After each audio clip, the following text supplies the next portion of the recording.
మరి ఈ రోజు గౌరవ ముఖ్యమంత్రి చంద్రబాబు నాయుడు గారు, ఉప ముఖ్యమంత్రి పవన్ కళ్యాణ్ గారు ఈ రాష్ట్రంలో పేదరికం లేని సమాజం ఒక పక్క, భవిష్యత్ రాబోయే కాలంలో ఒక ప్లానింగ్ గా మనం వెళ్ళి మౌలిక వసతులు కల్పిస్తూ, అలాగే గ్రామాల అభివృద్ధి, దాంతో పాటు గ్రోత్ రేట్ ను కూడా 15% పెంచడానికి కావాల్సినటువంటి కార్యక్రమాలు చేపట్టాలనేది ప్రభుత్వం యొక్క ముఖ్య లక్ష్యం. దానిలో భాగంగానే విజన్ 2047 డాక్యుమెంట్ ని మనం తయారు చేసుకుంటున్నాం.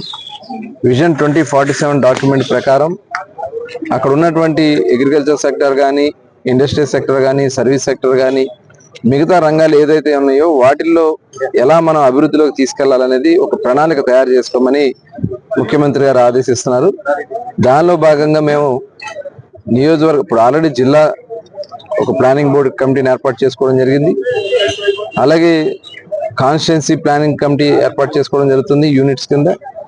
ఇవాళ డివిజన్ల వారీగా కూడా మేము ఇక్కడ ఉన్నటువంటి కార్యక్రమాలను కూడా ఒక ప్లానింగ్ చేసుకోవడానికి ప్రణాళిక తయారు చేసుకుంటున్నాం. మరి దానికి ఇవాళ మచిలీపట్నంలో ఉన్నటువంటి అవకాశాలను, గోల్డ్ కవరింగ్ కానీ, అలాగే చేనేత కానీ, అట్లాగే ఆటో నగర్ కానీ, ఇక్కడ ఇంకా ఇండస్ట్రీస్ రావడానికి అవకాశాలు ఉన్నాయి కదా, ఇవన్నీ కూడా ఒక అధ్యయనం చేసుకుంటూ ముందుకెళ్తున్నాం.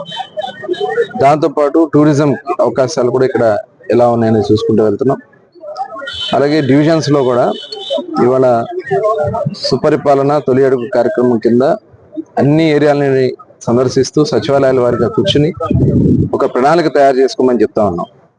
ఉన్నటువంటి సిమెంట్ రోడ్లు వేసినవి ఎంత, వేయాల్సినవి ఎంత, డ్రైన్లు ప్రెసెంట్ ఉన్నాయి ఎంత, వేయాల్సినవి ఎంత, ఇవన్నీ కూడా ఒక ఫేజ్ వైజ్ గా చేపడదాం. ఇంకా వేయాల్సిన వాటికి రాబోయే 4 సంవత్సరాల్లో ఒక ప్రణాళిక తయారు చేసుకోమని చెప్పడం జరుగుతుంది.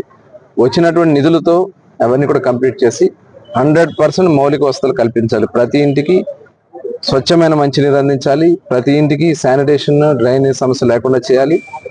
ప్రతి ఇంటి ముందు రోడ్లు ఏర్పాటు చేయాలి. దాంతోపాటు గ్రీనరీ కూడా ఏర్పాటు చేయడానికి ముందుకెళ్తున్నాం. అందులో భాగంగానే మరి ఇక్కడ మన ధాత్రి వారు ముందుకు వచ్చారు.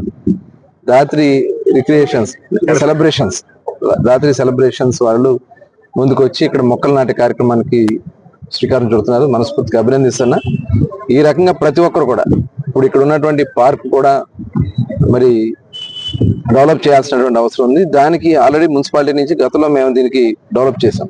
దగ్గర ఎంత ఖర్చు పెట్టినప్పుడు 45 లక్షల రూపాయలతో మరి గతగా టీడీపీ గవర్నమెంట్ లో మేము చేసాం 14-19లో. తర్వాత దీనికి మెయింటైన్ చేసుకోవాలి. అక్కడ స్థానికంగా ఉన్నటువంటి ప్రజలు ఎవరైతే దీన్ని